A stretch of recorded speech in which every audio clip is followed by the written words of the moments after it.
Doctor Bhimrao Ambedkar ji एक ऐसा नाम जो सामाजिक न्याय, समानता और आधुनिक भारत की नींव का प्रतीक है। लेकिन भारत के संविधान और अस्पृश्यता के उन्मूलन में उनके महान योगदानों से परे डॉक्टर आंबेडकर जी एक दूरदर्शी अर्थशास्त्री भी थे। उनकी doctorate thesis the problem of D रूपी, वित्त की जटिलताओं और सामाजिक संरचनाओं पर इसके गहरे प्रभाव की उनकी गहरी समझ का प्रमाण है। डॉक्टर आंबेडकर जी का काम सिर्फ किताबी नहीं था, इसकी जड़ें औपनिवेशिक भारत की कठोर वास्तविकताओं में गहरी थीं। उन्होंने ब्रिटिश आर्थिक नीतियों के भारतीय जनता पर पड़ने वाले दुष्प्रभावों को अपनी आंखों से देखा था।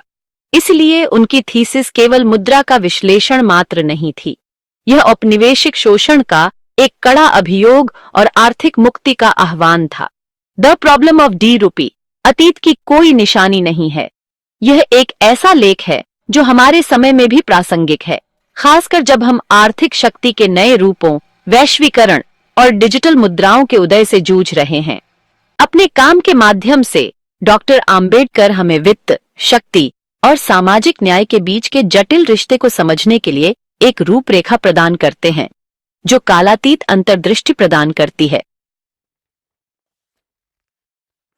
दी प्रॉब्लम ऑफ डी रूपी में आंबेडकर ने उन तरीकों का बारीकी से विश्लेषण किया है जिनके द्वारा ब्रिटिश साम्राज्य ने भारत की मुद्रा में हेर फेर करके अपने हितों को पूरा किया।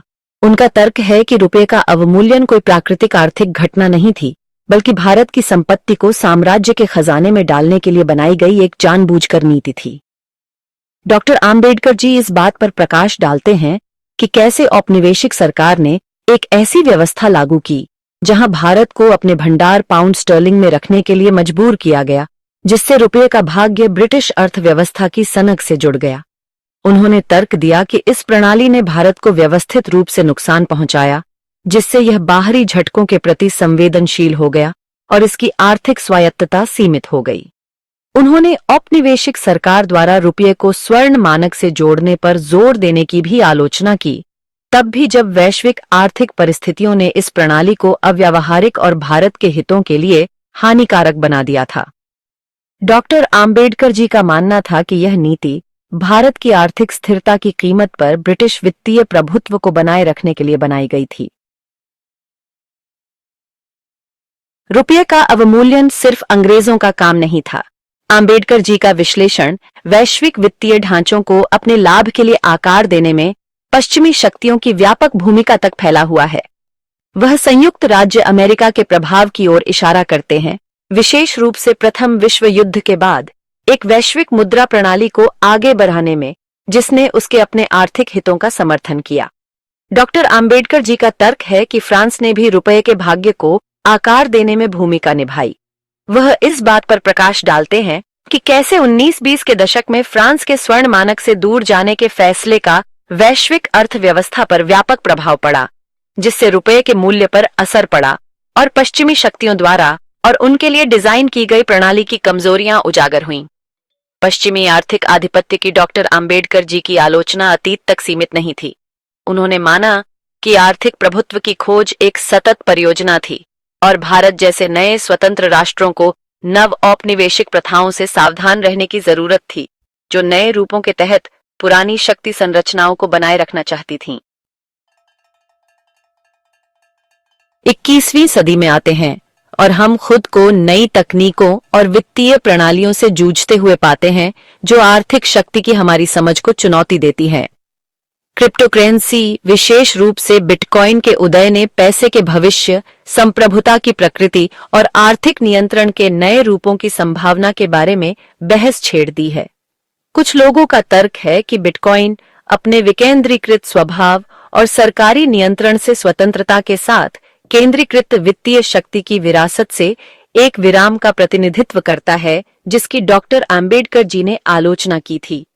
वे इसे वित्तीय समावेशन, व्यक्तियों को सशक्त बनाने और खेल के मैदान को समतल करने के उपकरण के रूप में देखते हैं। हालांकि अन्य लोग क्रिप्टोकरेंसी के उदय में ऐतिहासिक पैटर्न की प्रतिध्वनि देखते हैं।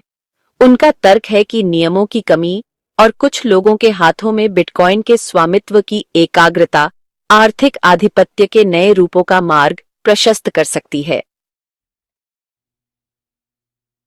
भाग 5. एल्गोरिथम, राज, एआई और आर्थिक शक्ति के नए मोर्चे। क्रिप्टोकरेंसी के साथ साथ आर्टिफिशियल इंटेलिजेंस या एआई का उदय वैश्विक आर्थिक परिदृश्य को फिर से आकार दे रहा है। एल्गोरिदम अब स्टॉक ट्रेडिंग से लेकर क्रेडिट स्कोरिंग तक हर चीज को प्रभावित करते हैं, अक्सर न्यूनतम पारदर्शिता या जवाबदेही के साथ काम करते हैं। यह एल्गोरिथम पूर्वाग्रह और मौजूदा असमानताओं को बढ़ाने के लिए एआई की क्षमता के बारे में चिंताएं पैदा करता है। जिस तरह आम्बेडकर जी ने भारत की अर्थव्यवस्था पर औपनिवेशिक नीतियों के प्रभाव का विश्लेषण किया, उसी तरह अब हमें धन वितरण, श्रम बाजारों और संसाधनों तक पहुंच पर एआई संचालित प्रणालियों के निहितार्थों से जूझना होगा। सवाल उठता है, क्या हम एक नए एल्गोरिथम राज के उदय को देख रहे हैं, जहां शक्तिशाली निगम और सरकारें एआई को आर्थिक प्रभुत्व के उपकरण के रूप में इस्तेमाल करती हैं?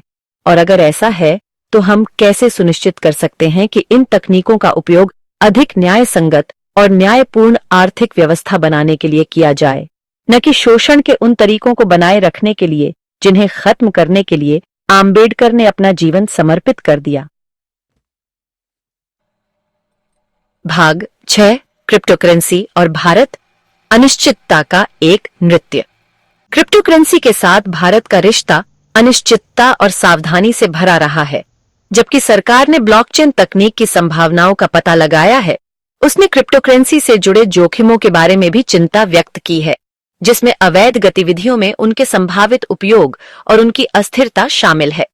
भारतीय रिजर्व बैंक ने क्रिप्टोकरेंसी को अपनाने में सावधानी बरतने का आग्रह किया है, वित्तीय स्थिरता के संभावित जोखिमों पर प्रकाश डाला है। हालांकि क्रिप्टोकरेंसी एक्सचेंजों से निपटने वाले बैंकों पर आरबीआई के प्रतिबंध को पलटने के सुप्रीम कोर्ट के फैसले ने आगे की खोज और बहस के लिए जगह खोल दी है। भारत अपनी बड़ी आबादी और तेजी से बढ़ती डिजिटल अर्थव्यवस्था के साथ क्रिप्टोकरेंसी क्षेत्र में एक प्रमुख खिलाड़ी बनने की क्षमता रखता है। हालांकि अपने नागरिकों के हितों की रक्षा करते हुए इस नई तकनीक की जटिलताओं को नेविगेट करने के लिए एक सूक्ष्म और आगे की सोच वाले दृष्टिकोण की आवश्यकता होगी। भाग 7. स्मिथ, मार्क्स और डिजिटल दुविधा, वित्त के भविष्य को नेविगेट करना। क्रिप्टोकरेंसी और एआई संचालित वित्त के आसपास की बहसें सदियों से विचारकों को परेशान करने वाले तकनीक, शक्ति और सामाजिक न्याय की भूमिका के बारे में स्थायी प्रश्नों को प्रतिध्वनित करती हैं। एडम स्मिथ, जिन्हें अक्सर आधुनिक अर्थशास्त्र का जनक माना जाता है, का मानना था कि एक अदृश्य हाथ द्वारा निर्देशित मुक्त बाजार समाज के लिए समृद्धि और प्रगति ला सकते हैं। हालांकि उन्होंने नैतिक विचारों के महत्व और एकाधिकार को रोकने और कम शक्तिशाली लोगों के हितों की रक्षा के लिए नियमों की आवश्यकता को भी स्वीकार किया। दूसरी ओर कार्ल मार्क्स ने तर्क दिया कि पूंजीवाद स्वाभाविक रूप से शोषणकारी था और वास्तविक आर्थिक न्याय के लिए समाज के एक क्रांतिकारी पुनर्गठन की आवश्यकता थी। उनका मानना था कि तकनीक मानव जीवन को बेहतर बनाने में सक्षम होने के बावजूद मौजूदा बिजली संरचनाओं को मजबूत करने और असमानताओं को बढ़ाने के लिए भी इस्तेमाल की जा सकती है। जैसे जैसे हम डिजिटल युग के अनछुए पानी में जाते हैं, स्मिथ और मार्क्स दोनों की अंतर्दृष्टि हमारे आर्थिक भविष्य पर मूल्यवान दृष्टिकोण प्रदान करती है। जबकि तकनीकी नवाचार नए अवसर पैदा कर सकता है, हमें यह सुनिश्चित करने में सतर्क रहना चाहिए कि इन प्रगति से समाज के सभी सदस्यों को लाभ हो, न कि केवल कुछ विशेषाधिकार प्राप्त लोगों को। भाग 9. बातचीत जारी रखना, डॉक्टर आम्बेडकर के विचारों की आगे की खोज। डॉक्टर आम्बेडकर के काम की यह खोज सिर्फ शुरुआत है। निखिल सबलानिया ने 15 साल पहले डॉक्टर आम्बेडकर जी को पढ़ना शुरू किया था। इन 15 सालों में उन्होंने न सिर्फ आम्बेडकर जी को बल्कि कार्ल मार्क्स, एडम स्मिथ और अन्य को भी पढ़ा। आर्थिक सिद्धांतों की समझ और आधुनिक समय में उनके अनुप्रयोग में सबलानिया का योगदान अमूल्य रहा है। उनके काम ने इन महान विचारकों द्वारा निर्धारित वित्तीय सिद्धांतों पर एक नया दृष्टिकोण प्रदान किया है, जिससे वे आज के संदर्भ में प्रासंगिक हो गए हैं। आप उन्हें 8527533051 या 8851188170 पर कॉल कर सकते हैं। उनके द्वारा उठाए गए महत्वपूर्ण कार्य के लिए उन्हें अपना समर्थन भेजें। आप nspmart.com पर किताबें ऑर्डर कर सकते हैं। आइए मिलकर एक बेहतर दुनिया बनाएं।